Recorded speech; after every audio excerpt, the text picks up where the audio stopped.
Seeing something from so far away, get a little closer every day, thinking. Bonjour à tous et bienvenue pour cette nouvelle vidéo. Donc comme je l'ai dit il y a quelques minutes sur la page, je vais vous faire un petit update lecture de mes précédentes lectures, donc 5 au total. Finalement j'ai pas réussi à trouver encore les boîtes, mais là je fais une petite pause parce que j'en ai marre de fouiller mon appart, voilà. Donc on va commencer tout de suite. Donc je vous quittais la dernière fois avec ma lecture en cours qui était La fille de Braise et de Ronce, le tome 3, Le royaume des larmes de Rae Carson aux éditions Robert Laffont, collection R. Donc comme vous le savez, j'ai adoré ce livre, j'ai adoré le final de cette histoire. Donc nous retrouvons Elisa, porteuse de la pierre sacrée du destin, qui est en fuite et qui veut retrouver Hector, l'homme qu'elle aime, mais aussi le commandant de sa garde. Donc elle est accompagnée de 3 personnes et au fil de l'histoire, ils vont découvrir encore des nouveautés qui pourraient bien les mettre en danger. Donc ce livre, je l'ai vraiment dévoré de chez Dévoré, j'ai tout adoré, le final est vraiment très bien écrit. J'ai eu du mal à décrocher de l'histoire parce qu'il n'y a pas un instant de pause. C'est toujours rempli d'action, d'émotions, de sentiments. Il y a un petit peu d'humour de temps en temps, mais j'avoue que moi, le personnage que j'ai préféré, c'est la petite fille qu'il croise. Je ne me rappelle plus de son prénom et je ne vais pas faire comme la dernière fois à chercher dans le livre. La petite fille qui est très innocente, mais qui va quand même être une grande aide pour toute l'équipe. Il la découvre par hasard et finalement elle ne va plus les quitter alors qu'à la base il ne voulait pas qu'elle reste forcément avec elle.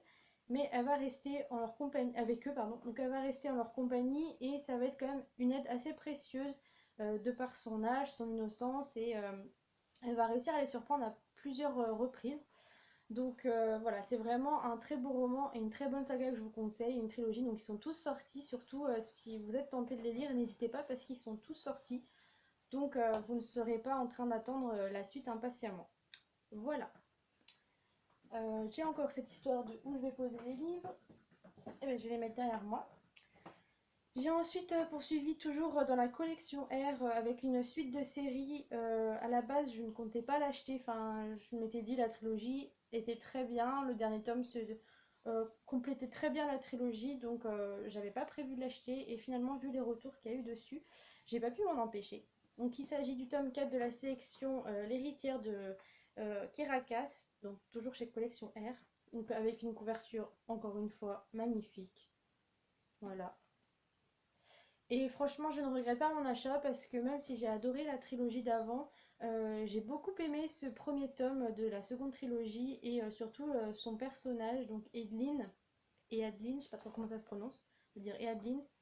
Euh, c'est vrai que quand je l'ai commencé, j'avais un petit peu peur du contenu parce que les avis, ils étaient en demi-teinte, surtout par rapport à Eadlyn qui avait un caractère assez fort. Et finalement, je me suis beaucoup attachée à elle. Je trouvais que, même si c'est vrai qu'elle a quand même un caractère qui n'est pas agréable pour tout le monde, parce qu'elle a tendance à se prendre pour la petite reine, vu qu'elle est princesse et qu'elle va devenir reine bientôt. Euh, c'est vrai qu'à certains moments, on avait vraiment envie de la claquer, mais à d'autres, j'ai trouvé qu'elle avait quand même un cœur vachement énorme. Enfin, elle aime d'un amour incommensurable ses proches, sa famille, ses amis. Et du coup, ça, ça tasse un petit peu son caractère trop fort et trop je suis la meilleure, je vais devenir reine, etc. Et j'ai trouvé que cette sélection était différente des autres parce que l'auteur appuie sur des sujets assez difficiles qui n'étaient pas dans la première trilogie. Et franchement, en fait, je l'ai lu en une soirée, même, parce que j'ai commencé en soirée, tellement c'était prenant. Bon, en même temps, c'est vrai que c'est écrit assez gros. Voilà. Les chapitres sont petits. Donc, du coup, à chaque fin de chapitre, on voulait en savoir plus. Bon, même si je m'attends vraiment à la fin de la trilogie à savoir avec qui elle va terminer, enfin, même si je me doute peut-être que c'est pas du tout ça.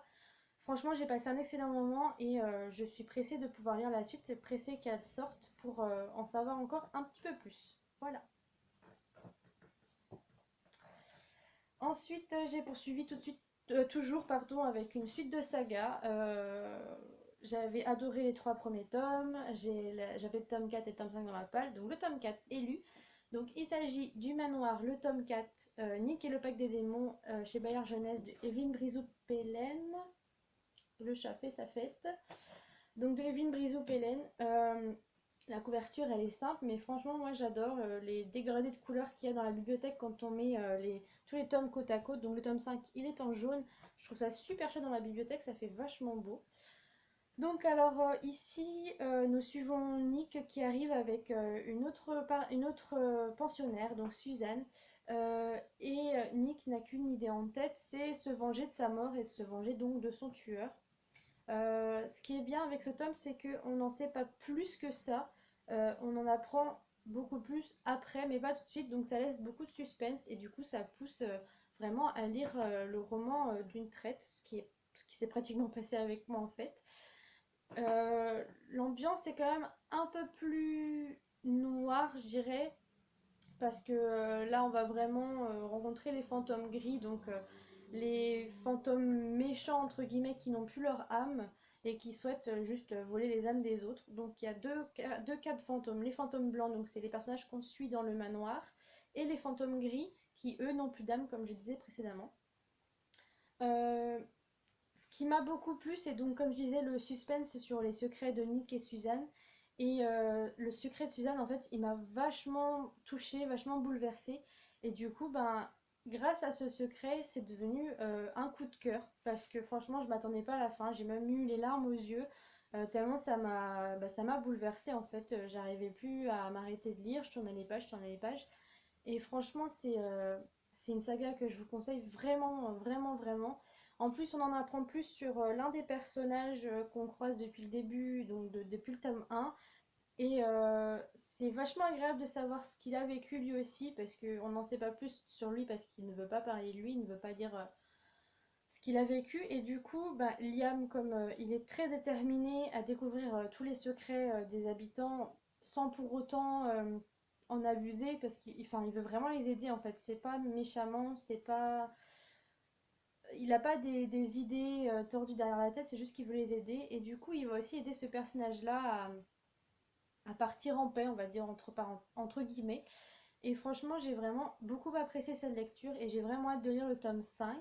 Mais maintenant, j'hésite soit le lire maintenant, soit attendre que le tome 6 sorte en novembre. Donc, après, vous me direz, c'est pas très loin, c'est vrai, il reste 2 mois, mais j'hésite encore un petit peu, donc c'est à voir.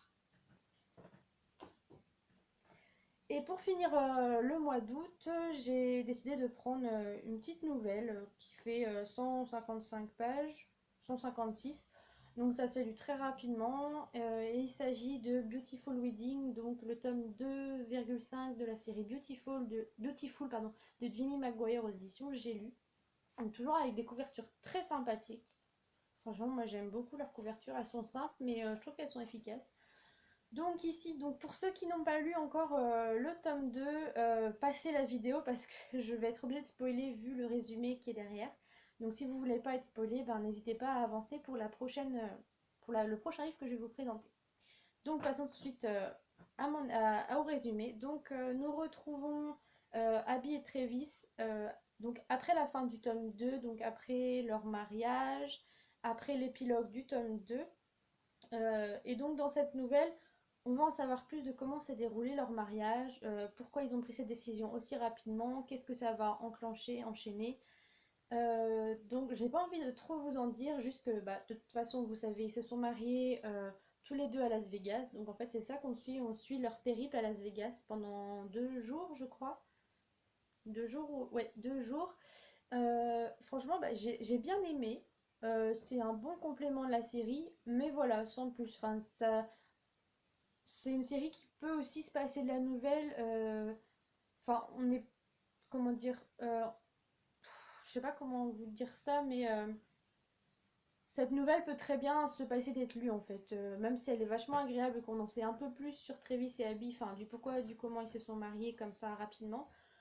C'est aussi une nouvelle qui pourrait ne pas être lue forcément si vous n'en avez pas envie, si vous n'êtes pas fan du format nouvelle. Voilà.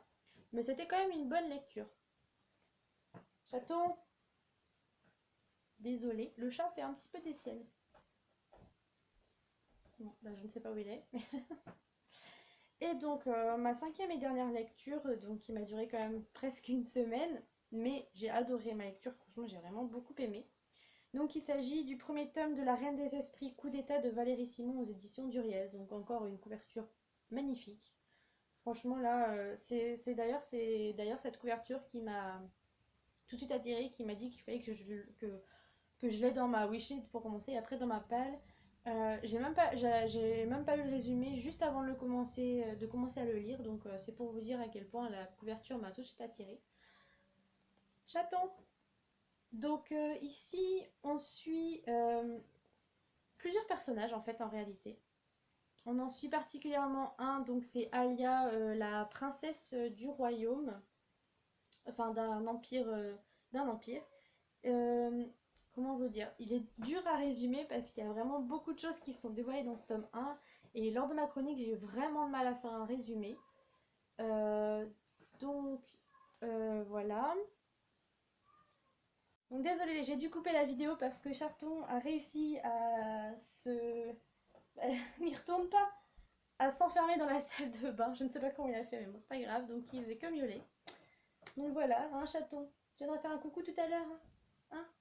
Bah oui. Bref. Donc j'en étais où? Oui, je vous disais que le résumé était très dur à faire parce que il y a tellement de choses qui sont dévoilées que j'ai peur de vous en dire un peu trop. Mais en résumé, donc Alia revient d'un... Comment dire? Elle revient d'un endroit où elle a été initiée au Denaya. En gros, c'est ça. Elle est partie donc à très très jeune, je crois que c'est à 9 ans qu'elle est partie. Elle est revenue pour ses 17 ans, donc elle est partie presque 10 ans pour être initiée. Elle revient et à peine revenue, elle a déjà beaucoup de soucis, beaucoup de gens veulent sa mort, surtout les femmes qui sont au Denaya, donc c'est un peuple exclusivement féminin, qui ont des pouvoirs assez particuliers, qui utilisent leur esprit et leur corps pour entrer dans l'esprit des gens, enfin surtout des hommes. Et en fait, Alia découvre qu'elle aussi possède ce don, donc ce don lui fait assez peur et elle n'ose plus du coup toucher les hommes à main nue, de peur de rentrer dans leur esprit parce que ça lui fait quand même assez de mal, ça lui donne des nausées, elle est pas bien après.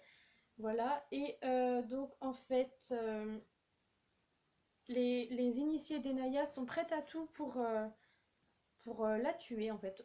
Soyons honnêtes, pour la tuer, pour l'éliminer du jeu, parce qu'elles veulent avoir le pouvoir justement sur l'Empire et récupérer le cristal. Donc, nous suivons du coup Alia, plusieurs autres personnages. Et franchement, ce que j'ai beaucoup aimé dans ce roman, c'est justement ces différences de point de vue. Parce qu'on en a vraiment plusieurs et ça nous permet de suivre autant les gentils que les méchants, de savoir ce qu'ils ont dans la tête, ce qu'ils prévoient de faire. Et franchement, même si on a certaines prévisions, on est au courant de certaines choses, pardon, l'auteur arrive très très bien à faire durer le suspense. Et ça, c'est vraiment un gros point fort du récit, le fait de suivre tout le monde, mais qui est quand même vachement de suspense derrière, que, qu'on n'imagine même pas finalement ce qu'elle a prévu. On se fait beaucoup de films et finalement on est très étonné. Euh, L'autre point fort, c'est que bah, j'ai beaucoup aimé tous les personnages, en fait, même les méchants, parce qu'ils ont tous un charisme assez particulier, une psychologie très forte. Et l'auteur a vraiment appuyé sur ce point de la psychologie pour qu'on s'attache aux personnages, même ceux qu'on rencontre le temps de 2 pages, par exemple, et qu'on ne voit plus après. On arrive à s'attacher à eux et à être triste de ce qui leur arrive. Et ça, c'est vraiment très, très, très fort. Enfin, elle est vraiment douée de ce côté-là. Et j'en reste encore étonnée, même après ma lecture. Et Alia est un personnage, c'est vrai qu'elle est partie quand même 8 ans de son royaume, donc elle connaît plus grand chose, elle sait plus trop ce qui se passe, elle sait pas du tout ce qui se passe, même parce qu'elle était vraiment fermée dans un bâtiment pendant 8 ans. Et du coup, enfin, elle a un caractère quand même très fort. Je veux dire par là que même si elle était absente pendant 8 ans, elle garde son caractère, comment dire, son caractère fort quoi. Elle se laisse pas faire, elle va au devant des problèmes, elle trouve toujours des solutions, elle reste naturelle et elle ne perd pas espoir, elle essaie de toujours trouver une solution au problème. Il y a évidemment d'autres personnages qui sont autour d'elle, mais je vais pas vous en parler parce que sinon j'ai vraiment peur d'en dire un petit peu trop. Mais franchement, c'est un excellent premier tome que je viens de lire. J'ai vraiment hâte que le tome 2 et donc le dernier sortent. Et franchement, c'est une saga que je vous conseille, rien que déjà que pour la couverture et ensuite pour la plume de l'auteur qui est vraiment géniale et qui nous emporte dans des contrées inédites qu'on ne connaît pas. Elle invente aussi des créatures toutes plus invraisemblables les unes que les autres. Donc franchement, c'est un roman que je vous conseille. Donc vous avez remarqué, j'ai eu beaucoup de mal à vous résumer ce livre. J'ai passé quasiment 20 minutes à trouver un résumé quand j'ai écrit ma chronique. Donc ça montre à quel point il y a beaucoup d'infos et que c'est un peu dur de résumer ce livre. Voilà. Donc voilà, franchement je vous le conseille. Si vous voulez lire de la fantasy, lancez-vous. En plus il n'y a que 2 tomes, donc c'est pas une série à rallonge. Donc c'est encore un point positif en plus. Donc surtout n'hésitez pas. Voilà. Donc c'est fini pour ce petit résumé de mes dernières lectures. Je reviendrai vers vous avec les prochaines lectures, donc au bout de 5 livres comme d'habitude. Euh, et donc voilà, je vais quand même vous présenter Chaton. Hein, tu viens? Viens. Parce que vous l'avez vu en photo, mais bon, en vidéo c'est quand même mieux. Viens là. Hop, yo. Viens faire un petit coucou à la caméra. Coucou. Coucou. C'est clair? Ah oui, voilà. Donc voilà, petit coucou de chaton. Hein? Il est très intéressé par ce qu'il y a dehors. Donc c'est le chat que je garde pendant 15 jours parce que mon frère et ma belle-sœur sont partis en vacances en Namibie. Donc ils me l'ont déposé et pour l'instant bah, ça se passe bien. Il est très câlin, très collant, mais très mignon quand même. Voilà, donc je vous fais plein de gros bisous et je vous dis à très vite pour une nouvelle vidéo dont normalement ce sera le bilan d'acquisition du mois d'août. Voilà, bisous! You think it's right until it's wrong.